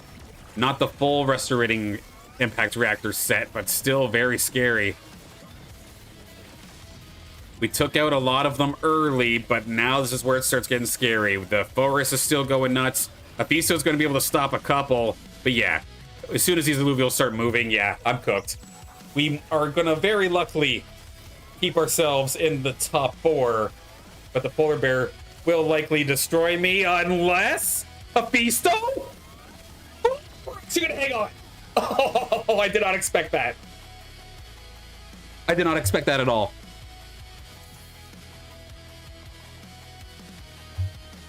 We might be able to scorp. No, let's not get too. Let's not get too ahead of ourselves. Let's not get too ahead of ourselves. What are our plays here?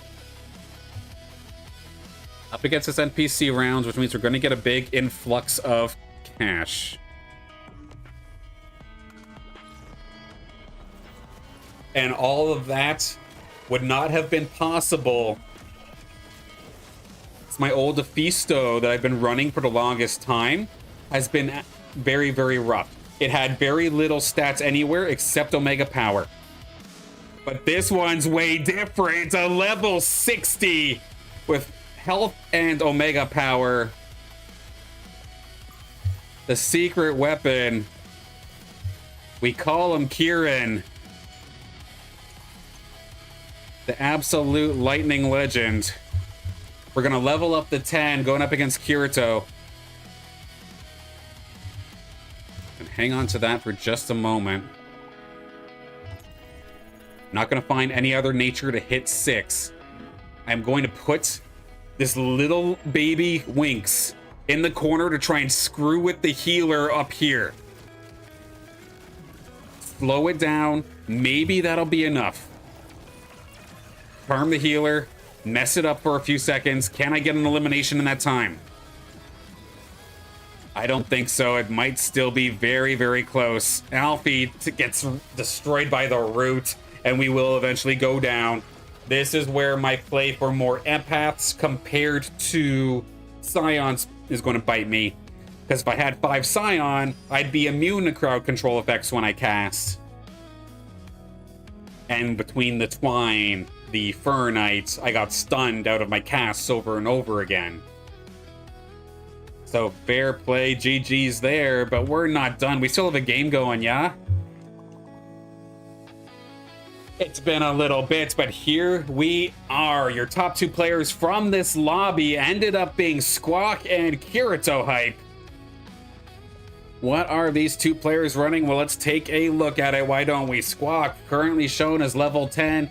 Kirito Hype, also level 10, going into this one. Squawk with the Dust, the Verdant, but most importantly, the Rogue Vanguards, relying heavily on this damn Penguin to do as much damage as possible. Meanwhile, on the other side, a much tankier squad coming out here from Kirito Hype, a 6 nature with Bloom and Magma. The longer this fight goes, the stronger this team will be. But the beauty of the Rogues is that they don't care about fights going long because they just burst you anyway before you have the time to ramp up. And this is basically the best of both worlds here from Squawk. You have the Penguin, you've got the Umber. Basically 2 of the strongest carries that you could possibly have here in a Rogue composition, as well as just that absolute impact, the X Factor coming out here from a ramp fight potentially as well. loaded up on Omega Power, there is a lot of damage to be done. But can Kirito potentially find some sort of upgrade to get through this? I mean, that's a good way to try and do it. Plaza Knight is on the field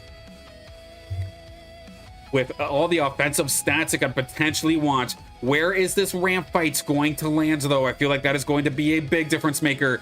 And right now, it's right in the middle. It's right in the sweet spot. If it can get its Omega off quite nicely, it could do some big damage, and boom! There it goes! That is basically everybody taking a ton of damage, leaving it wide open for the Slash-In to go absolutely berserk. The Umber and the rest of the squad are going to clean up the rest of this team. One more shot here from the ramp fight, but it's not going to be able to do a damn thing up against this rogue Vanguard squad here from Squawk. Kirito hype, one more try.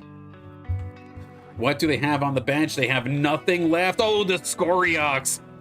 The final potential upgrade coming on through here for Kirito hype, but it's just a matter of keeping this thing safe. That ramp fight fully loaded on Omega Power absolutely chunked the heck out of that corner last time.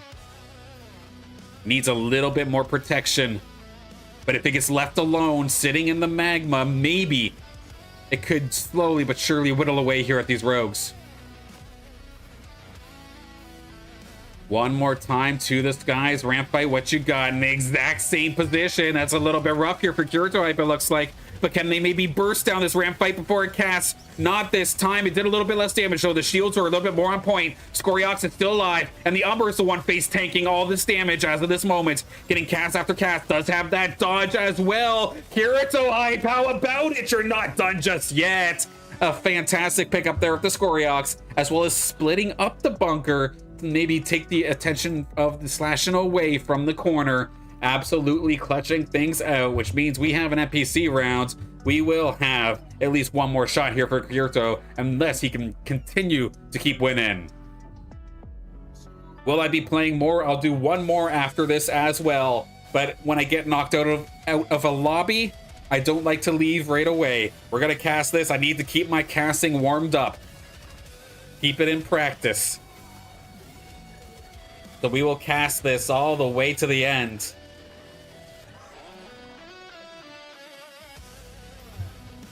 Kirito not even waiting until the next round to start spending 15 coin. Oh, they're fighting for phosphorus. Can either of them get it? Nobody's rolling right now. Both of them have a Forest on the field and in the bench, I believe. Oh, wait, never mind. Squawk doesn't actually have one on the field, but they are blocking it. Trying their best to block it. The last minute roll downs from both sides. Kirito, the one with the Forest on the field, could have potentially got it, but a big block from Squawk, using everything left in the tank to make sure that they could not get the big bird, the big tier 5 battler.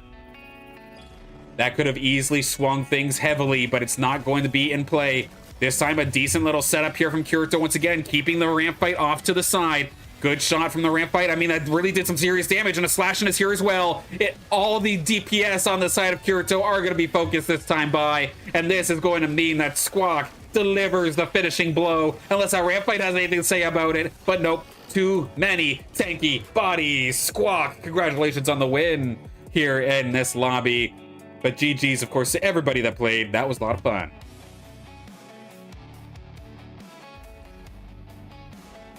All right, one more time.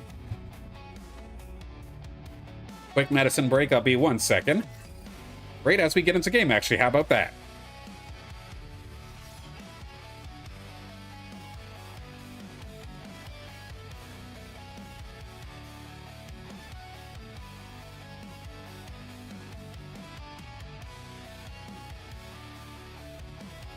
Sorry about that. No, that was a good game. That was fun. Your second Lynx just got level 60. Damn, very, very nice, Squawk. Oh no, Doc, were you trying to hop in? I'm so sorry, that one was so fast. I did not expect to be into game immediately. I do not expect the queues to be fast. That kind of surprised me too. My apologies there, Spoon. So this one here, it looks like it's a 4 out of 8. So I'm guessing Androa, Awake Darkness, and Coyote Hype. We're waiting for a little bit, and I just happened to find them. Okay, let's swap this out. Gonna pause before I actually end up spending my augments.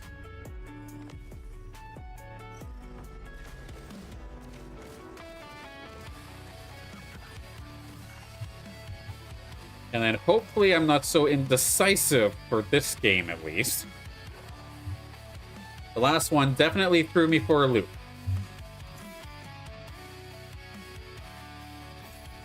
Okay, now hang on. Everybody in the chat right now. I was getting roasted during the last stream because of the way I pronounced Tatofi. How am I supposed to pronounce Tatofi? What am I doing wrong?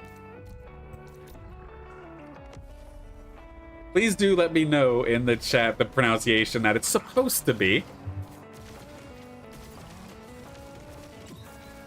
Otherwise, I shall just be known as Snail. I did notice it while I was doing the stream, but I looked back after the fact. It's like, okay, no wonder someone asked me how to pronounce Titanor earlier in that stream as well. That was funny. No offense, obviously. All is good. I just found it funny. Okay, options are here. Let's take a look and see what everybody's rocking this time by. I shall just be Baby Snail. Yeah, exactly. That would make it easy for me. I'll just call it Baby Snail. Okay, nobody's going to pick Coyote Hype Fire Gauntlets. You know what? I'm not scared. I want my Scions. Give me my damn Scions. I don't care if I have to fight you for it. Big Man JB, happy birthday, man. I hope you're having a fantastic day. Saw that you were streaming a little bit earlier. How did everything go? So everything's going good here, other than the fact that I can't say Tatofi properly, but I mean, otherwise that's it.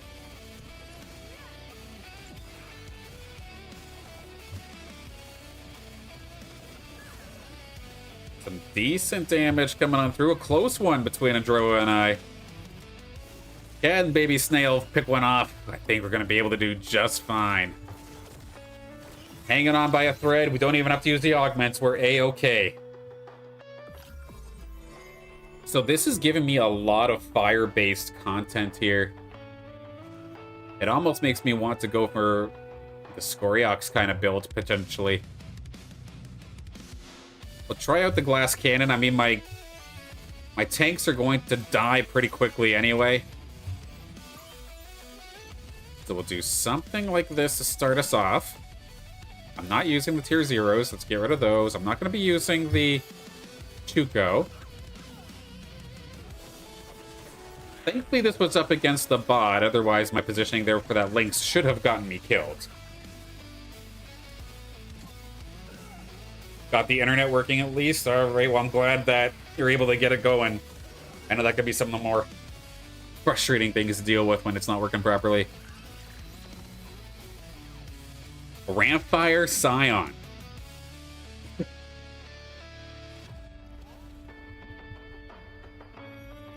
I'm trying to think of how we would actually pull that off. There's got to be a way. There, yeah. Nobody on this opposing team is diving at me. Or maybe just the one, but it's nothing that they can't handle. If I do something like this,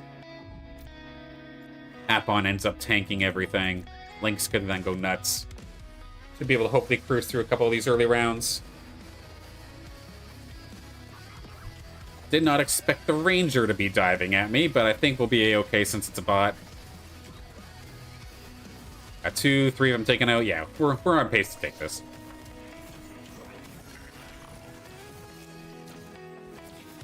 Nice and clean.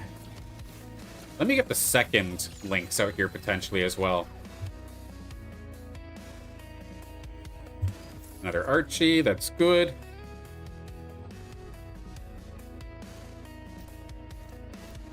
Yeah, synergy-wise, this makes absolutely no sense right now, but just have the two Lynxes do their thing for the time being.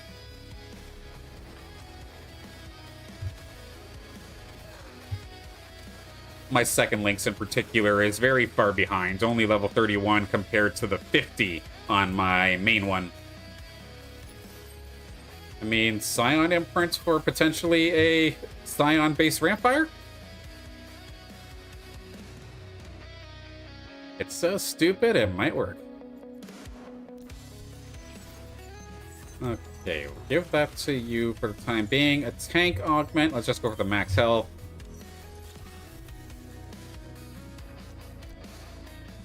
Then, actually, what I can do for now, let's actually evolve this thing for once.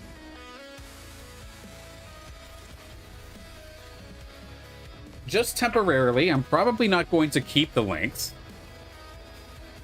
but just to try and push through Awake Darkness here, and I do need levels onto my Virtuous Lynx. Of course, heals more the more my ally is hurt, so wow, that Apon actually hung on for quite a long time. Not too shabby there from the Virtuous Lynx. Now, thing to note, Awake Darkness seems to also have the TNT and building more snails as well. So if I were to try and force Invoker, I would be going directly up against Awake Darkness, which would not be a fun time. Let me try and build at least my tank line. Okay, there's my Archos. I need one more tank. I need more tanks. There are my tanks. And then I'm keeping the door open. If they're going to just feed me Lynxes, then maybe we go for it. I'm not going to force it. But if they're going to give it to me, I'm not going to say no. Have both Archos and a Lynx on board for a very strong bunkered up composition. Maybe I evolve that lesser Apon into a greater Apon as well. Potentially open the door for some Mystic play. Potentially. Of course, with that being a bot, we'll crush through that quite nicely. And there we go. Okay, so that's going to be the Axon on board now. Let's get that bound over so that we do have Harbinger online. I mean, they're feeding me Lynxes. I do want a Fury.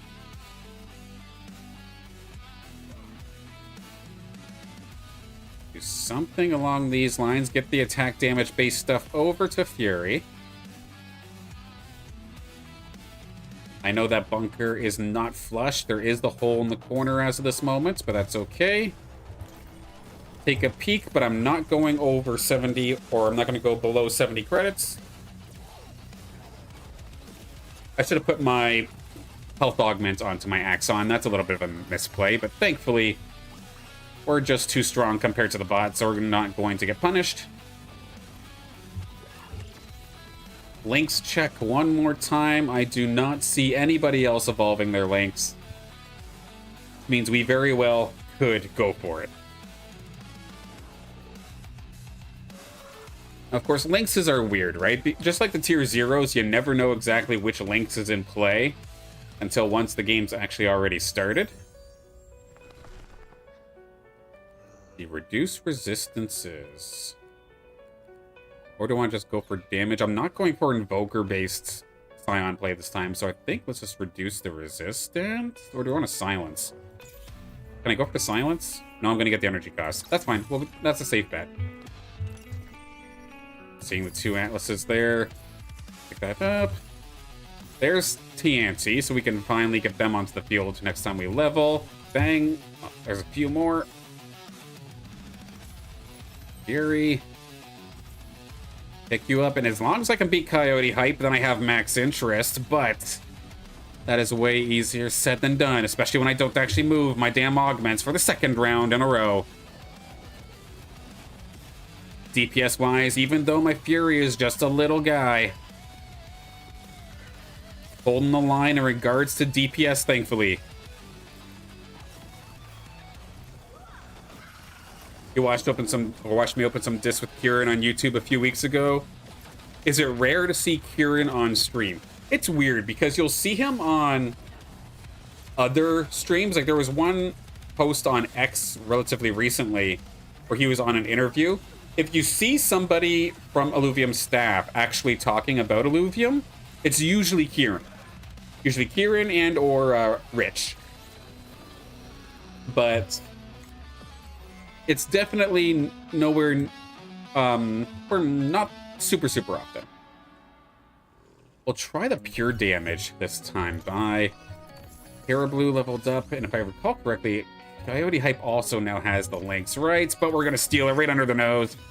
There we go. Hello, beautiful. Virtuous Terra Lynx is here. Not the greatest, but it's still beautiful. And I will love it dearly. So let's get leveled up in just a second. A little bit slow. The TNT will still get to the field. I need to do a little reorganizing. Is that a composite? Oh, it is.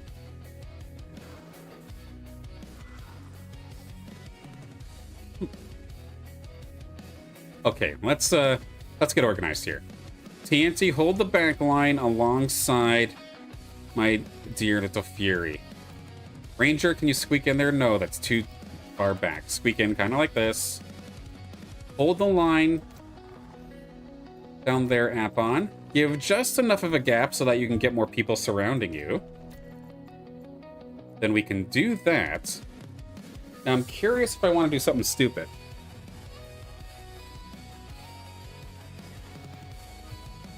Got a bit of a nosebleed, so I'm gonna look stupid here for what next little bit.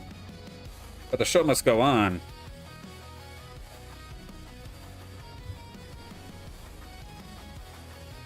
Wait, did not expect that to happen, but if I look silly, I'd rather not be bleeding on stream right now. So we'll continue with that in just a moment's time.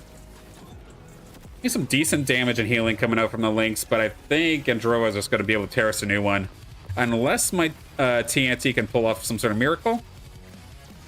Not today, looks like, no. The real grinder, yeah, exactly. Kleenex hanging out of my nose. Playing a little bit. Sometimes that happens. Doesn't happen on stream, like, since the Illuvium Pro League.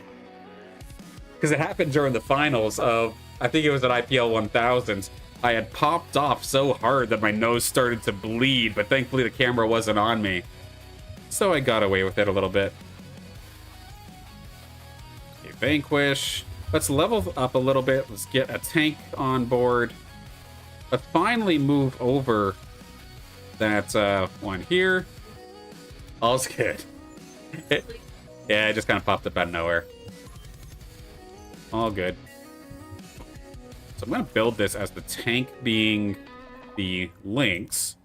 Composite. It's not going to hit me with the Invoker one, but it could give me the Mystic one. Can we turn this Lynx into a Mystic? Could potentially be the way to go, and then I'll, in my next turn, rebind the Ranger so that it goes back to a Harbinger.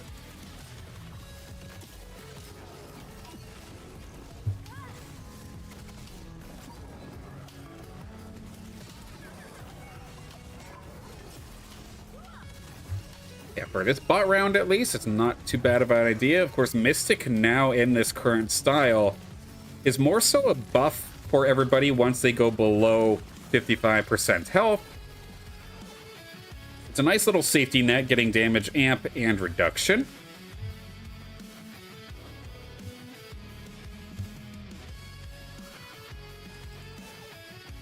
So I'm curious as to how this will work here with my Mystic Lynx. So I'm one away from getting maxed out Scions. I'm one away from getting Bulwark, so let's level up again. Let's add the Grocco back to the lineup just temporarily, just to hit that 3 bulwark threshold mark. And I'm just gonna happily sit here at 72 or above 70 credits. This is where I'm taking a look and seeing who else happens to have picked up the snakes, the Furiox in this instance here. So Awake Darkness did pick up a Furiox for themselves. That's going to slow me down. Otherwise, everybody else is just doing Furies. They haven't evolved just yet. So if I were to hard focus the Fury as being my carry, I could be into some trouble. This bot here, Sar Flames, doing some decent damage to me. But thankfully, everybody within the Lynx's saving grace is doing a fantastic job of healing. Staying alive. Very, very nice. Furiox with the most damage. Yep, even just a little Fury. Over 8,000 damage in this fight. There we go. Now we can say the meme. It's over 9,000 now there for that Fury.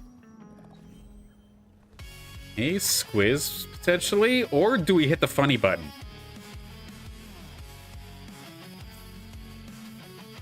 I'm torn. Goob Shots, the bot, also picked up a Furiox as well, eh? So I'm going to be stuck waiting for them to either die off or I can be in trouble. Let's put these credits towards level because I don't know what I want. I still am doing a terrible job today of making sure that my Ranger's on the right alluvial when it comes to having them bound in the right spot or bonded into the right spot. I'm liking this Mystic style though. Like, yes, they drop low relatively quick, but then it seems like the opponents just hit a brick wall and my Lynx can heal everything. Yeah, this actually feels pretty good. Because, yeah, Coyote Hype has the Adorito, so I mean, it's in the Archo, so yeah, they've got some healing. Heck, they have the Lynx up in the front line as well. But we are just so tanky.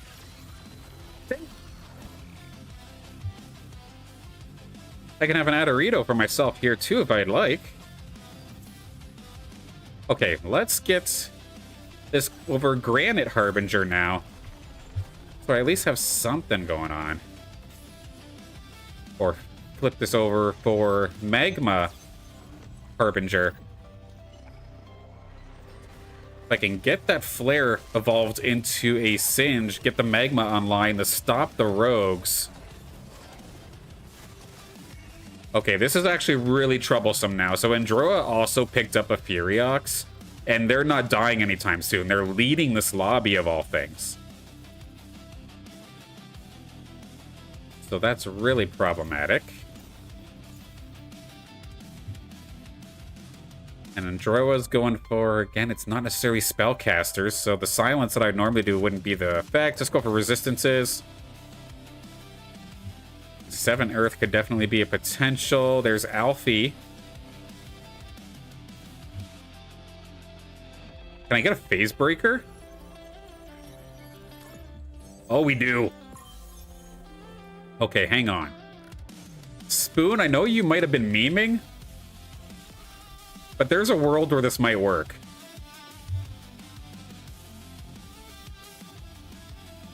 Yeah, I think we could actually try this. I'm too slow for this battle here with Awake Darkness. But heck, it might sound so stupid that it might work.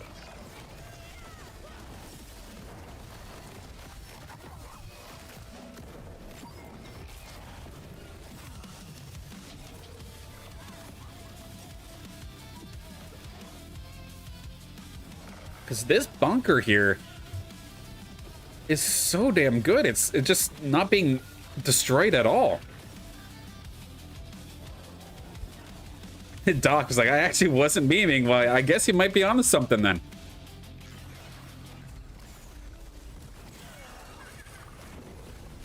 Yeah, this is going to be really, really strange. I have never piloted this team that way before. Another fire imprints, but no, I'm going to be throwing another fire on there. Like, get me 3, so let's see. 3% boost or the Omnivamp?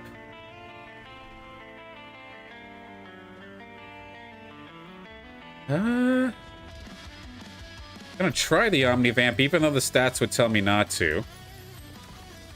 Level 9. Which one is my best? Oh, I just have the one. Okay, so Launchpad Rampy. I'm looking at that Furiox over there from the bot. Let's see if we can take it out. So while one team is kind of trapped in my maze, getting messed up by my Appon and the rest of my supports, Rampy's up to the skies here, going to immediately delete the back line. There could be a method to this madness. A 7 Earth, in theory, could have been an option as well, but most of the time when I see 7 Earth, it doesn't really work too well.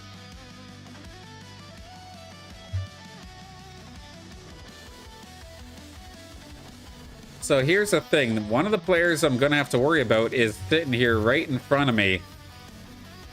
And it is, of course, Coyote Hype. If I were to get... Oh, no, that's for Mystic. If I were to get rid of one tank, let's stick in the Sinalf for DPS, get the Ramphy, whichever one it was this one, into the slot with the proper augments. I left my Ranger unbound, but maybe this could be a kill shot if I'm lucky. Oh, Rampy to the sky is going to get destroyed immediately, but what it also does is help bunch them up for Sinalf.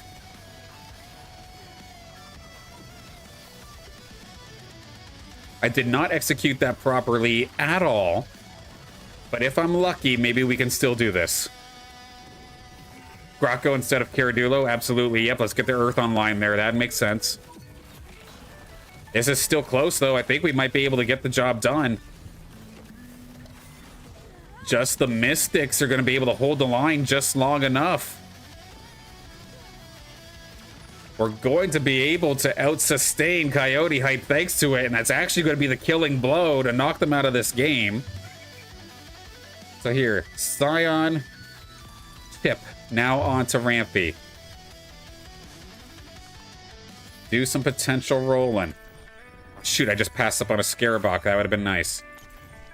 There we go. Let's do that. So Caradulo, come back. Scarabok, come out. Something along those lines.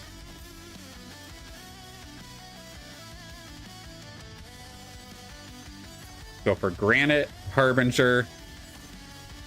Can I find a ramp fight by chance? No, but at the last possible second, we will find a Goliath for the next one. Yeah, it wasn't bonded there. I got it at the last possible second, thankfully. Anime Crunchyroll, you're new. Welcome, first and foremost. Does the Ascendant game mode work? Because when I search, it doesn't start. Unfortunately, Ascendant did not necessarily get as popular as what I imagined the developers were hoping. So, searching for the game, everything's working fine. The problem is that unless you're strictly trying to queue up with somebody over Discord, you're probably not going to find anybody because unfortunately, nobody's really playing the game mode. That's not a you thing, just it's not a popular mode, and that's why, unfortunately, Ascendant will be closing down in the next game mode, or in the next update.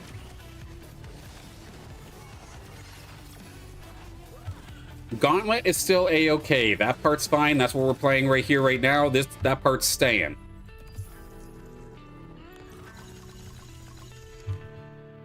Alright, Androa. We're gonna level up one more time. I still have one Scion too many, but we have Granite by doing this. Shield Crate. Go for this, just the shield. Maybe we give that over to this one. Let's go here. Do that potentially. Rampy. Am I going to be able to find you at all? I'm not at all, it looks like.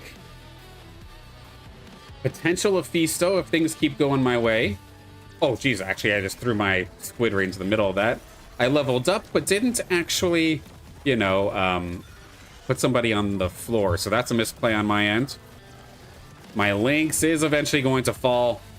It's a close battle, but not enough to truly get the job done this time. But I got, thankfully, a lot of HP left.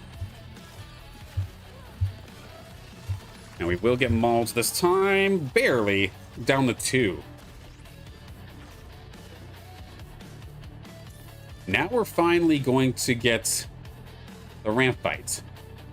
And it's just me and Androa now. Okay.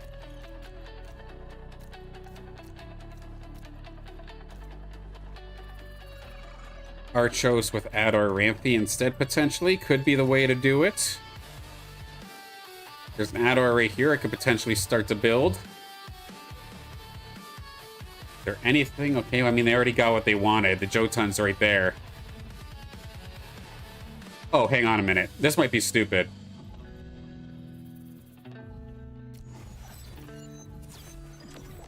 The biggest problem right now with my ramp fight is that it's getting focused immediately. But what if it goes untargetable because the ranger's with it?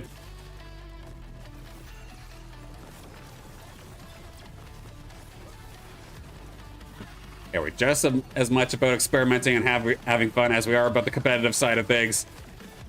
Ramp fight is there. Big shunt from the Mammoth. That's unfortunate. Good shot there from Alfie. Fisto, or not Fisto, the Octius. Yep, that's not going to work, unfortunately.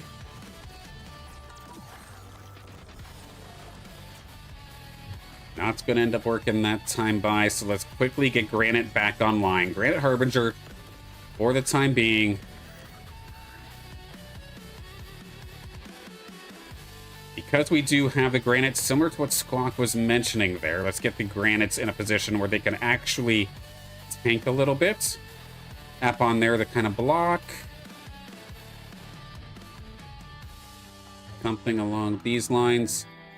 And we'll get ready for a big move in our next round here. Ramp fight, dive bomb into the background.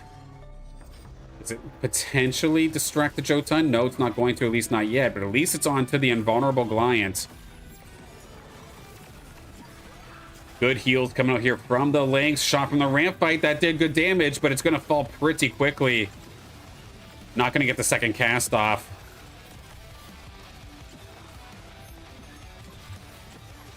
And that will do it. One more shot here from the Thinolf. Going to end up going down as well. So similar to what Squawk is, I think, saying here. Try to lock it down with some sort of stun might be the way to end up going here. Gonna quickly try and figure it out. So Archos gets swapped out. Adorito is here. Can we potentially make a push for a final carry?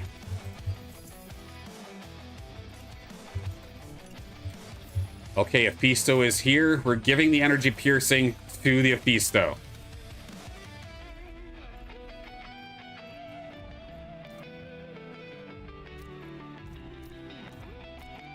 But doing this, I should have moved the damn Sin-Off over, because now my Aphisto is going to be wide open for that Vermiliere to pop that debuff on me in just a moment's time. So by trying... Personally, I tried to do a little bit too much here this game, and I don't think it's going to end up paying off. I mean, it's not a bad start.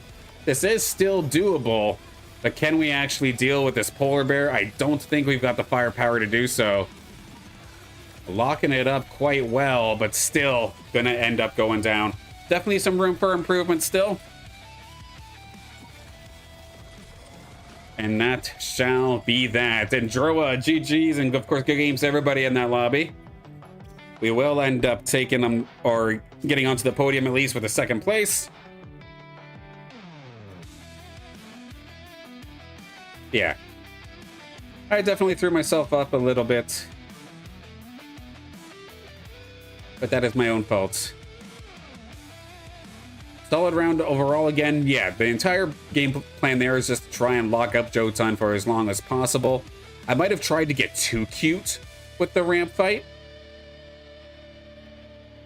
But I still think it was a fun idea. I definitely do like it. But then I just got lost in the sauce. I should have protected Aphisto a little bit better. And that's just the a muscle memory thing. That is a practice and actually executing. With auto battlers, it can be very confusing in the sense that it's a little deceiving. You don't think it's actually that high-paced of a scenario that you have to play with it being an auto battler, but sometimes there are. Okay, thank you. And I definitely overwhelm myself a little bit. And that's the thing too, if you're trying to save up as much credits for a last move, you also got to figure out if you actually have enough focus and enough APM to pull off said move. Because I probably should have spent a little bit more knowing that I'd have a lot to do in the next turn. I got too greedy and didn't quite go my way. But it was fun. If you have the Mystic Composite, probably go for 4 Mystic. That's the thing too. I'm also very unpracticed with Mystic, so it didn't even clue into my mind to maybe go for 4. But that definitely absolutely makes sense. And that's the beautiful thing about the game, of course, is that even as somebody who's played a ton of it like myself, I wouldn't call myself a top player by any means, but someone who's played it for as long as I have, there's still many team compositions I have truly yet to practice and try. So it was a valiant effort. GG's, of course, nonetheless. And it is what it is there.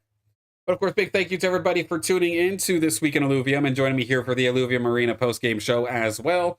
Hope you had a fantastic time. The big takeaways again for This Week in Illuvium, to quickly run it down. Basically, the fact that, again, Ascendant, unfortunately, when the next game patch does come out, Ascendant as we know it shall be removed. The rewards are going away. The game mode as a whole is going away. However, I hope it's not the last that we see of it. I still do firmly believe that Ascendant would have worked if it released with mobile. But unfortunately, when players are here on the PC, we're here for the long haul, where the quick game modes of Ascendant weren't necessarily as sought after, and there wasn't enough different between Gauntlet and Ascendant to warrant getting the Gauntlet players to play Ascendant. So I hope they don't deem it as a failure. It just wasn't the right time, so to speak. Hopefully when mobile comes out, we can see Ascendant come back. In regards to House League, it is open for this Friday's events, of course. Once again, Caribou Cup for the newcomers, Lynx League for those in the middle, and then the Monarch Masters for those veterans and tournament level players ready to sign up for another one and have opportunity to win a bunch of prizes supplied by the community as well as by Illuvium themselves, especially with the Beyond side of things, with the chests, the discs, and then for the newcomers and for everybody as well, auto drone runs, starter decks, getting your own Illuvials. That is another way that, or some more prizes that can be won. Form will be in the description of this video. If not at this very moment, it will be by the time this video goes down or gets uploaded to YouTube. And we will be back on Friday for that House League stream. Looking forward to that. Hopefully we get some news as well in regards to what the next tournament will be here from Illuvium themselves sometime soon. We know there's supposed to be some sort of Beyond tie-in, Beyond plus the partner plus Arena. I want to see what that does end up looking like. But with that, you might have heard my wife call it out a little bit earlier. It is about time to get some dinner in. Big thank you to everybody tuning in. Squawk, Doc, Ex-Billionaire, everybody. I hope you have a fantastic evening, and I will see you once again on Friday for the stream. Woke up tired, didn't sleep all night. Mine's still running like a traffic light. Red for stop and green for go. I'm stuck somewhere in between them both. Brushed my teeth and checked my phone. Everyone looks like they've already grown. Smiling faces, perfect lives. I'm here asking, what am I doing with mine? I don't have a plan, I just have today. Trying not to throw the little good away. Heart's still heavy, but I'm still here. Taking one small step through the fear. I'm tired, but I'm not giving up. I'm scared, but I'm still showing up. One small step is enough today. I'm not fine, but I'm on my way. I'm tired.